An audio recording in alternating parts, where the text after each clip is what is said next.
بھائی جان آج آپ کی خدمت میں ایک لمحہ فکریہ بلکہ کہنا چاہے لمحہ شدید فکریہ رکھنا چاہ رہا ہوں جی. پچھلے کچھ عرصے سے ہم دیکھ رہے ہیں کہ ہمارے معاشرے میں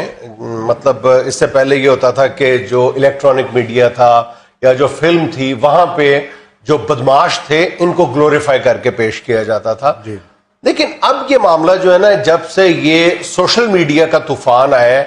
اس معاملے میں کوئی بھی احتیاط نہیں برتی جا رہی, کوئی احتیاط نہیں روا رکھی جا رہی, اور جتنا بڑا بدماش ہے اس کو اتنا بڑا ہیرو بنا کے سوشل میڈیا پہ پیش کیا جا رہا ہے. مطلب اگر آپ کو میں کچھ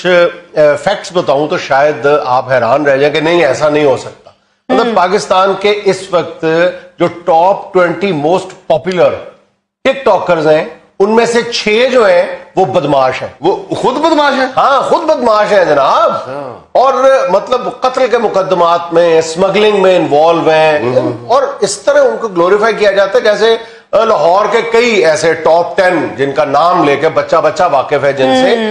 ان کو اس طرح سے سوشل میڈیا پہ پورٹری کیا جاتا ہے جیسے اللہ معاف کرے انہوں نے کوئی کسی جہاد میں حصہ لیا ہوا ہے. مطلب یہ کوئی مجاہد ہے. باقاعدہ ان کو شادی کی تقاریب میں مدعو کیا جاتا ہے, پھر ان کی شادی کی تقریب میں جو آنے کا منظر ہے اس کی کوریج کی جاتی ہے, ان کو بیٹھا ہوا دکھایا جاتا ہے, ان کے ارد گرد جو باڈی گارڈز ہیں جو درجنوں کی تعداد میں ہیں, درجنوں کی تعداد میں ان کی گاڑیاں شاندار قسم کی لش پش اسلحے کی نمائش ہے, اور صرف لاہور کے ہی نہیں سارے پاکستان کے شہروں میں بہت سے ایسے لوگ ہیں جن کو واقعی جیسے میں حیران ہوتا تھا کہ بھائی جو عدالت کے تھرو جو مجرم ثابت ہوئے یا جو پولیس مقابلے میں بھی مارے گئے ڈیفینیٹ وہ اسی لیے مارے گئے نا جی, وہ مجرم تھے, پولیس کی مجرم تھے اور وہ نہیں پکڑے جا رہے تھے اور انہوں نے مقابلہ کیا, پولیس مقابلہ کیا تو ان کے نام سے ان کو ہیرو پینٹ کر کے تو فلمیں بنی. اچھا چلے اس میں جب تک فلمیں بنتی تھی نا تو آپ دیکھیں جتنی بھی بدماشوں پہ فلمیں بنی ہیں بہت زیادہ بنی ہیں ماضی میں, ابھی بھی بن رہی ہیں, اور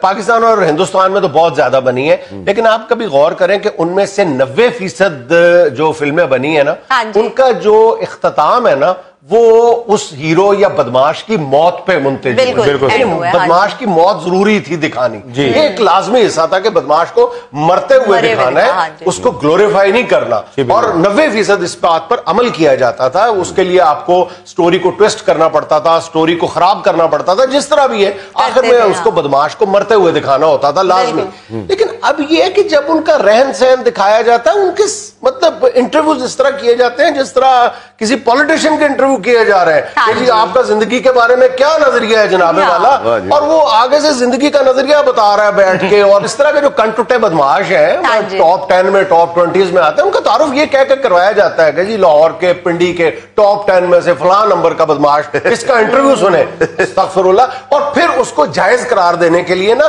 وہ ایک جملہ بیچ میں بول دیتا ہے کہ میرے والی راہ اختیار نہ کریں. اچھا میں تو بڑا خوش قسمت ہوں جو بچ گیا, اس کا مطلب تم خوش قسمت نہیں ہو, تم اصل میں قانون کا مذاق اڑا رہے ہو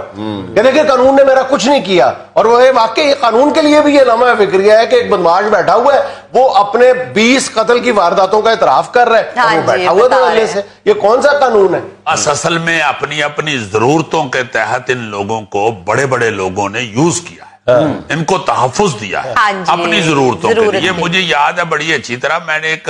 سیریل کیا تھا فشار,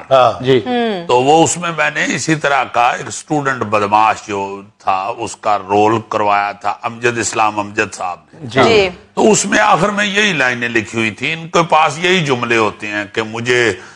کسی نے اپنی ضرورت کے لیے یہ کروا دیا ہے اور استعمال کیا ہے, مجھے یہ کس نے بندوق تھمائی ہے, اس کو مجھے معاشرے نے بندوق تھمائی ہے, تمہارے منہ میں فیڈر تھا, یہ بندوق ہے, یہ فیڈر ہے جو تمہیں کو اماں نے تھما دیا ہے, یہ کسی بڑے نے تھما دیا ہے. یہ سمجھدار لوگ ہوتے ہیں اور اچھی بھلی عمر میں یہ اس کام میں پڑتے ہیں, اور یہ اسی طرح کسی سے متاثر ہو کے پڑھتے ہیں. اچھا اور یہ سوشل میڈیا پہ اب عام بچوں کو بھی متاثر کر رہے ہیں. ہاں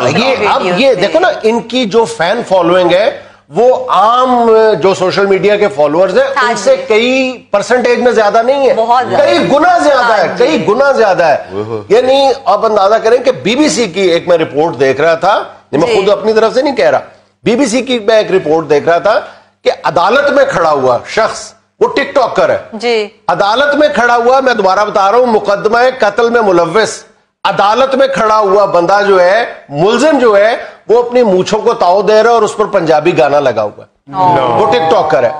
ہاں جی, یہ سوشل میڈیا پہ, انٹرنیٹ پہ, مختلف سائٹس پہ ایسی ایسی چیزیں نظر آتی ہیں جی, جن پہ یقین ہی نہیں آتا کہ یہ کیا ہو رہا ہے. یہ کوئی دیکھنے والا نہیں ہے, کوئی منع کرنے والا نہیں ہے. جیسے میں اکثر کہا کرتا ہوں کہ اتنا غلیظ گانا سینسر بورڈ نے پاس کیا ہے یار, جس کے دور میں یا جس سینسر بورڈ کے وقت یہ پاس ہوا تھا, آپ چلو اور کچھ نہیں کر سکتے تو کم از کم وہ گانے کے ساتھ اس سینسر بورڈ کے چیئرمین کی فوٹو ہی لگا کہ یہ ہیں وہ بھائی صاحب باشعور اور دانشور عقل مند جن کو ہم نے فلم پاس کرنے کے لیے چیئرمین بنایا تھا سینسر بورڈ کا, تو انہوں نے یہ گانا پاس کیا. اچھا, اب معاملہ پتہ کیا ہو رہا ہے, یہ دیکھو کہ وہ جو یہ جتنے بدماش ہیں نا, ٹاپ 10 ٹاپ 20 وغیرہ, انہوں نے سوشل میڈیا پہ جا کے اپنی فین فالوئنگ, شرم آتی ہے لفظ بولتے ہوئے کہ بدماشوں کی, کن ٹٹے بدماشوں کی بھی فین فالوئنگ ہے اور وہ لاکھوں کی تعداد میں ہے. یہ کیا کرتے ہیں کہ سوشل میڈیا پہ بیٹھ کے اپنے مخالفین کو للکارتے ہیں گانوں کے ذریعے, ڈائیلاگز کے ذریعے, اور یہاں تک کی بات ختم نہیں ہوتی بلکہ ان کے جو فالوورز ہیں دونوں, وہ پھر جواب آتا ہے ادھر سے, پھر ادھر سے جواب آتا ہے, دونوں طرف کے جو فالوورز ہیں وہ آپس میں ایک دوسرے کو جواب دے رہے ہیں جس طرح یہ کوئی دو بدماش نہیں ہے, یہ لاہور قلندر اور کراچی کنگز کا مقابلہ ہو. شرم کرو بھائی. ہاں جی, ہاں جی, ہاں جی, بڑی خوفناک سی صورتحال. اور دوسری بات میں بڑے افسوس کے ساتھ یہ بتانا چاہ رہا ہوں کہ جب اس موضوع پر بات کرتے ہوئے ہم نے پی ٹی اے کے اسپوکس پرسن سے بات کی ہے کہ جناب آپ, یہ جو سیدھی بات ہے کہ جو بندہ جس پر ایک کیس بھی ہوا ہوا, پرچہ ہوا ہے یار, یا سزا یافتہ ہے یا وہ کیس بھگت چکا ہے, ایٹ لیسٹ اس کو آپ سوشل میڈیا پہ نہ آنے دیں. اس کا ٹک ٹاک ہے, یوٹیوب ہے, فلاں ٹمکا, اس کو بلاک کیا جائے. ان کا یہ کہنا تھا کہ جناب ہمارے پاس یہ فیسلٹی نہیں ہے کہ ہم کسی ایک کا اکاؤنٹ بلاک کر دیں. بھائی آپ ٹک ٹاک کی مینجمنٹ سے, آپ یوٹیوب کی مینجمنٹ سے یہ نہیں کہہ سکتے کہ دہشت گردوں کو گلوریفائی کرنے پر پوری دنیا میں پابندی ہے. تو یہ دہشت گرد نہیں ہے, یہ کھلے عام بدماشی کرتے ہیں, گنے پکڑ کے للکار رہے ایک دوسرے کو, تو ان پر پابندی نہیں لگائی جا سکتی. آپ کے پاس اتنا اختیار بھی نہیں ہے, اتنا بھی آپ نہیں کر سکتے. سر 15-20 گاڑیوں پہ انٹری دیتے ہیں جس کو دیکھنے والا خود متاثر ہوئے. ایگزیکٹلی, وہ اب تو مقابلہ ہے کہ جناب آپ نے اپنی شادی میں فلاں بندے کو, فلاں بدماش کو نہیں بلایا, میں نے تو اس سے بڑے بدماش کو بلایا تھا, اور اس بدماش کے لیے پھر خاص اس کی کوریج کے لیے اہتمام کیا جاتا ہے, پھر لائیو فیس بک پہ دکھایا جاتا ہے کہ فلاں صاحب آ رہے ہیں جناب, اور وہ پھر اسی لاؤ لشکر اور اسی تنتنے کے ساتھ آتے ہیں. یار میں جب تھیٹر کیا کرتا تھا تو مجھے اچھی طرح یاد ہے, میں نے لاہور کے ایک پولیس کے ہیڈ سے یہ کہا کہ جناب لاہور کے تمام تھیٹرز کے پیچھے بیک سٹیج جسے ہم کہتے ہیں, آپ کے سارے مفرور بدماش قاتل بیٹھے ہوتے ہیں. مفرور جو مطلوب ہیں آپ, وہ سارے تھیٹروں کے بیک سٹیج پہ بیٹھے ہوتے ہیں. آپ کو اس پہ ایکشن لیں, کچھ کریں. آرٹسٹ بیچارے مسکین آدمی, ان کو کیا کوئی کسی نے آ کے ڈرانا, اور یہ رواج ہے. میں حیران ہوتا ہوں ان بدماشوں پہ بھی جو بدماشی آرٹسٹوں سے شروع کرتے ہیں. یار یہ آرٹسٹ اس بیچارے نے منہ بکھانا ہے تو روٹی کھانی, یہ تو عام کسی چھوٹے سے بچے سے نہیں لڑتا. تو آپ تو بھائی بدماش ہیں, آپ نے گنیں اٹھائی ہوئی ہیں, تو آپ اتنے جو گئی ہیں یا اتنے تگڑے بدماش ہیں, تو جاؤ جا کے کسی تگڑے نہ لڑو. سوشل